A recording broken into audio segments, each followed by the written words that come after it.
Bom dia, quarto ano A, como é que vocês estão? Espero que vocês estejam bem. Hoje a gente termina a 21ª semana, né? Então amanhã a gente já começa outra. Nós estamos aqui na quarta-feira, 25 de agosto.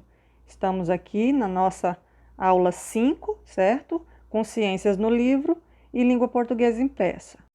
Então, aqui no livro de ciências, nós vamos continuar as atividades sobre os biomas. Nós estudamos os biomas da Mata Atlântica, né, e da Floresta Amazônica. Na atividade semana passada, fizemos uma questão lá sobre a Floresta Amazônica. E hoje, esses exercícios aí vão falar sobre a Mata Atlântica, certo? Qualquer coisa, dá uma lida novamente lá na explicação dos biomas. Mas, basicamente, essa atividade vai só prestar atenção nas informações que estão aí, que são verdadeiras, tá? Esse texto aí desse número 2, ele fala sobre um dos animais mais famosos da Mata Atlântica, que é o mico-leão-dourado. O mico-leão-dourado, né, uma espécie de macaquinhos, que em certa época ele começou a desaparecer, praticamente desaparecer da Mata Atlântica, né, já correndo o risco de entrar em extinção, de deixar de existir. Então, o que o governo fez na época, lá em 1985? Ele criou um programa de preservação.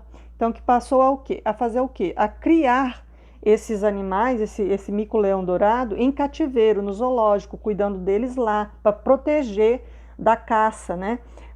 Que era o principal ponto aí, a caça e o tráfico de animais de mico-leão-dourado. Então, eles começaram a criar e proteger esses animais dentro dos cativeiros do zoológico e fazer com que eles procriassem lá dentro, ou seja, se reproduzissem. E conforme eles conseguiram aumentar a quantidade desses animaizinhos, a ideia era o quê? Soltar eles na mata assim que eles estivessem bem. Aos poucos, né? Ia criando lá no cativeiro e aos poucos ia soltando. E isso foi durante 10 anos eles fizeram esse programa de preservação. E aí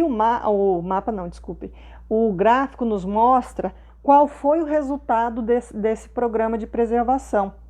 Você pode observar aí no nosso gráfico que esse verde claro é os mico-leão-dourados nascidos na natureza, na mata sozinho, né? Por natureza mesmo, naturalmente.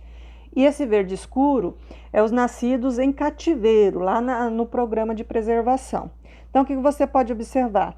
Que aqui eles estavam quase em extinção, né? Quase desaparecendo. E aqui nós observamos que quando começou a procriação, ó, eles conseguiram fazer uma reprodução boa em cativeiro, que é o verde, né? E na mata tinha pouco.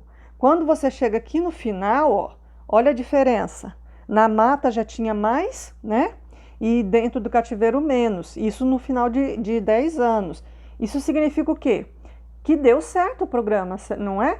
Conforme eles foram criando os animais lá no cativeiro e soltando eles quando era possível, né? Quando eles já estavam bons para soltar, eles mesmos foram procriando na natureza depois. E isso foi aumentando o número de mico-leão-dourado na natureza, certo? Então o programa no final dos 10 anos deu certo. Então sobre este gráfico, você vai fazer as questões aí a seguir. A letra A, por exemplo, ela está perguntando para você olhar no gráfico e dizer, em 1987, nasceram mais mico-leão-dourados em cativeiro ou em natureza? E depois, em 1995? Então, é só observar aqui no gráfico, né? Aqui em 85, né? Já dá para perceber que em cativeiro a quantidade era maior. Já no final de 10 anos, né, em 95 aqui, nós temos uma quantidade maior na própria natureza, certo? Aí você responde de acordo com o gráfico. A letra B pergunta o que você acha sobre esse programa. Ele ajudou a aumentar o número desses animais na Mata Atlântica? Deu certo o programa? Eu acabei de falar ali em cima, né? Com certeza deu, porque a gente vê o aumento desses animais, né? Aqui, ó, no comecinho estava entrando em extinção. No final das contas, a gente vê a melhora deles aqui, tá vendo? A quantidade em cativeiro não é o que importa. Na verdade, o que importa é a devolução desse animal para as matas, né?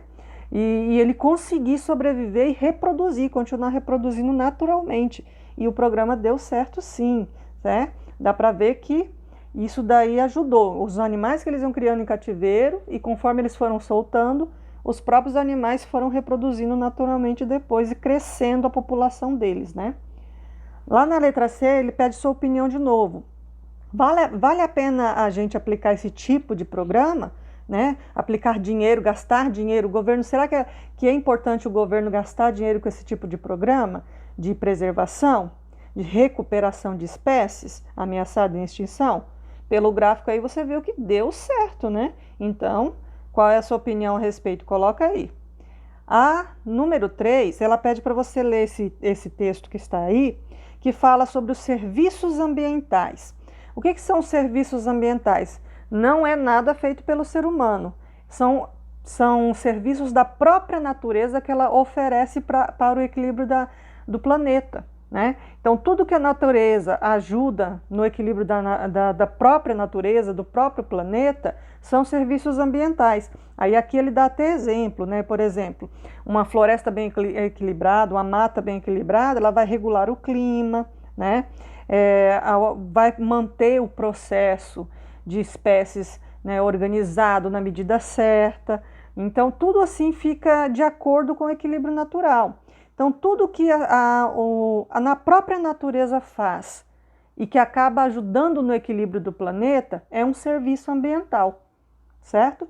Então, sobre isso aí, pense no seu dia a dia. Você conseguir identificar a presença de serviços ambientais, ou seja, de coisas que na própria natureza faz, que acontece na própria natureza e que ajuda no equilíbrio do planeta? Não estamos falando de coisas que o ser humano possa fazer, é que são naturais, acontecem naturalmente, né, no equilíbrio do contexto natural e nas florestas, nas matas, e que ajudam, né, na questão do equilíbrio total do planeta, certo? No nosso dia a dia.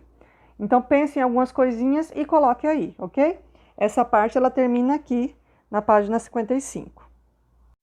E aqui na atividade impressa, nós trazemos aqui em língua portuguesa o trava-línguas, né? Ou trava-língua também no singular. Então, as trava-línguas, gente, elas são brincadeiras, né? Que tem, assim, uma tradição em vários lugares no mundo, inclusive no Brasil. Como a gente está trabalhando essa semana sobre o folclore, o que é o folclore mesmo? Isso, cultura popular, né? Tudo que é tradição para o povo brasileiro, para a população brasileira. E uma tradição, sim, são a brincadeira da trava-línguas, né? Essa brincadeira, ela mostra a nossa dificuldade, às vezes, em falar certas frases, né? Aí no comecinho até deixei uma explicação para vocês, ó. Trava-língua é uma tradição do folclore brasileiro. São frases criadas pelo povo como uma brincadeira de desafio da pronúncia. Olha, o desafio está em conseguir falar rápido palavras com sílabas parecidas. Quanto mais rápido falar, mais legal se torna a brincadeira. E o interessante também é errar, né, gente? Quando a gente brinca disso aí, você já brincou? A gente tenta falar e erra bastante, principalmente no começo, até conseguir falar direito. E é uma diversão, né? Isso aí promove muitas risadas quando a gente brinca. Que tal você brincar um pouco com a família? Eu trouxe aí alguns exemplos, ó, de trava-línguas, né? Tente falar essas trava-línguas abaixo e vamos lá, bem rápido e divirta-se com a família aí. Peça aí para ver se alguém da sua família consegue falar alguma dessas trava-línguas aí, ó. E, por exemplo, ó, sabia que sabia, sabia assobiar. Essa até que é fácil, né? Mas mesmo assim dá uma embolada na nossa língua. O peito do pé do Pedro é preto, quase que eu pego aí, né? E aí falar isso aí rápido é difícil. E tem outras mais difíceis aí. Então esses aí são só alguns exemplos para você ler, para brincar com a família. E aí embaixo aqui, ó, você vai fazer a atividade. Agora é com você. Pesquise e copie algumas trava-línguas e desafie sua família para ver quem consegue falar mais rápido. Se quiser até gravar vocês falando, tentando falar, não tem problema errar, porque a brincadeira é essa, a gente erra mesmo e se diverte, tá? Se quiser gravar um áudio ou um vídeo brincando com a família aí, pode, não tem problema, me envia. Não é obrigação. Mas o importante aqui, você vai pesquisar, copiar nesses espaços aí, ó, alguns trava-línguas, tá? E diferente desses do exemplo, tá? Nesses aí são exemplos para você ver como é. Aí você pesquisa, copia aqui e treina aí, desafia alguém da família aí para ver quem consegue falar mais rápido, ok? Então por hoje é só. Amanhã a gente começa a 22ª semana, tá? Até a próxima!